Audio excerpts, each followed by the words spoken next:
Painting nurse stories. Every nurse has something that makes them queasy. The continuous bladder irrigation was wide open, but had clotted off according to our clinical instructor. She hastily called over any student with insight and directed us to the patient's room, telling us to line up against the wall so as to not be in the way.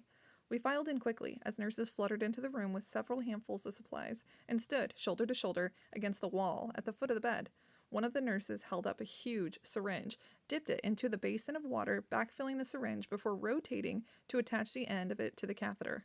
Her muscles strained with the pressure as she pushed the solution into the catheter, and the patient screamed. I hadn't heard a man scream like that before. A deep, agonizing moan, gnashing his teeth in a grimace. Then the nurse pulled on the syringe, and it filled with a deep, dark red, and a new sound came from the patient, him yelling, "No!" before he started to try and grab out at his privates.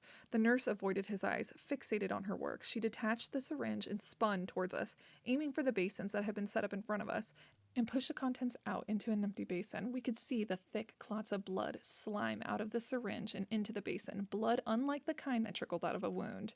Why was his body filled with clots? I wondered.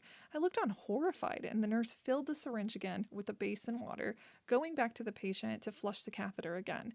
This time the patient groaned, loud in pain, as the fluid was pushed in, and he writhed as she pulled the clots out, flailing his arms and kicking his legs, beginning to cry. Discomfort flooded me as I realized we were lined up watching such a vulnerable moment. We had been coached on the importance of keeping a poker face in front of patients, and we held onto severely serious expressions, reining in the panic in our eyes. Was this man dying? A warm, lightheaded feeling coursed through me, and I felt tingling move through my legs, followed by a wave of nausea. I instantly unlocked my knees and started alternating the tiniest bends in my legs, trying to not be too obvious. I looked at the student standing next to me with a green tint noticeable on her face and whispered to her, "Pump your legs," and saw her begin to do the same as she took a deep breath. The nurse emptied more of the fresh clots into the basin in front of us, continuing her ministrations, and I was unable to look at the man anymore, sobbing and begging us, the healthcare workers, to stop. He began to gag, and she continued ruthlessly without pause, a bead of sweat on her forehead, and her whole body shaking with the force of pushing and pulling into the catheter. She turned and pushed the clots forcefully into the basin, but this time the pressure to eject the blood-clotted urine ricocheted and splashed back out, sprang across my chest, and hitting me in the face. I clamped my lips down tight and squeezed my eyes shut, my mind taking inventory of every spot of wetness I could detect on my skin where I felt contaminated, knowing more would emerge as soon as it seeped through my clothes.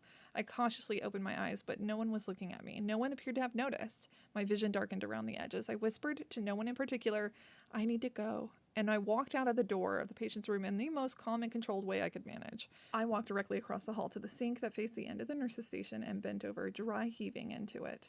When the spasms in my stomach stopped, I slipped down to the floor, sitting with my head between my legs until my vision returned to normal and the nausea subsided.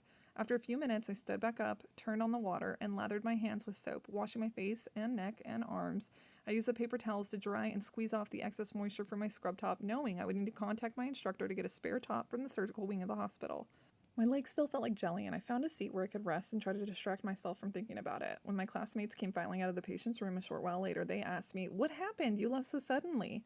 I started to feel like I was going to pass out. I told them I needed to sit down. "Seriously? You can't handle the sight of blood?" Ugh. I didn't know. I had never had any trouble with seeing blood except for when it was my own, when I donated blood in high school, and the Red Cross staff told me to stop donating if I was going to pass out every time. But it was embarrassing now. I didn't know why I had had that reaction. I wanted to be strong. I wanted to be stoic. I was convinced that that was what it took to be a good nurse, ignoring everything except what needed to be done. Maybe I don't have what it takes, I thought, but I quickly pushed that thought away. This was different. This wasn't just blood. This was something else, and it bothered me deeply, but I couldn't explain it to them, and I would never tell them that I was dry heaving in the sink mere minutes ago. I worried that they would tell my instructor that I had left the room early, that I would receive a bad grade for being unable to withstand observing a procedure that I, one day, would very well be required to perform.